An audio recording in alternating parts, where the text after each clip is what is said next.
এত বৃহৎ পরিসরে যদি এই রাজস্ব আয়ের চিন্তাটা যদি সেখানে করা হয় সেটা বাস্তবসম্মত কিনা সেটা একটা বড় প্রশ্নের বিষয় হয়ে থেকে যায়। আমাদেরকে আমাদের আয়ের দিকে নজর দেওয়া দরকার ছিল।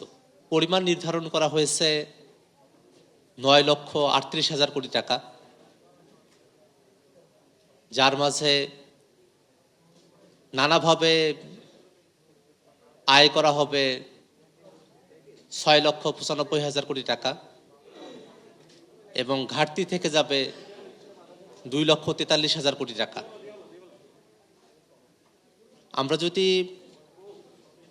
এই 9,38,000 কোটি টাকার মধ্যে 2,43,000 কোটি টাকার দিকে তাকাই, তাহলেই দেখা যায় যে প্রায় 1/3 থেকে 1/4 একটা ঘাটতি বাজেট। আর যদি যে টাকাটা রাজস্ব আসবে বলে বলা হয়েছে সেটার দিকেও যদি আমরা তাকাই, এনপিআর এর ঘাড়ে 6 লক্ষ কোটি টাকার উপর দেয়া হয়েছে। প্রতি সপ্তাহে সর্বোচ্চ বার বিকাশ পেমেন্টে 50 জন হবেন পেমেন্ট চ্যাম্পিয়ন। জিতে নিন টিভি সহ আকর্ষণীয় সব প্রাইজ।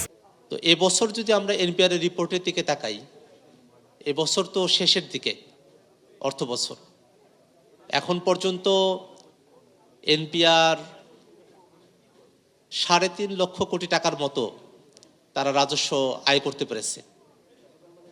তো যে প্রতিষ্ঠানটা এবছর 3.5 লক্ষ কোটি টাকার মতো রাজস্ব আয় করতে পারলো, সেই একই প্রতিষ্ঠানের কাছ থেকে যদি পরের বছরই 6 লক্ষ কোটি টাকার উপরে, অর্থাৎ দ্বিগুণের মতো বা কিছু ক্ষেত্রে দ্বিগুণের বেশি, 6,95,000 কোটি টাকার মতো, সেটা যদি রাজস্ব আয়ের যদি একটা চিন্তা করা হয়, এত বৃহৎ পরিসরে যদি এই রাজস্ব আয়ের চিন্তাটা যদি সেখানে করা হয় সেটা বাস্তবসম্মত কিনা সেটা একটা বড় প্রশ্নের বিষয় হয়ে থেকে যায়।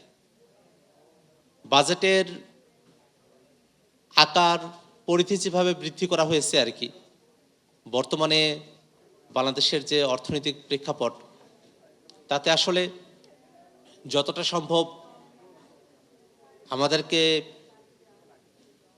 আমাদের আয়ের দিকে নজর দেওয়া দরকার ছিল। তো আমরা যে ঘাটতি বাজেটের দিকে গেলাম, সেখানে এই ঘাটতি পূরণের জন্য বৈদেশিক ঋণ তো আছেই, দেশীয় ব্যাংকগুলোর কাছ থেকে লক্ষ কোটি টাকার উপরে ঋণ নেওয়া হবে।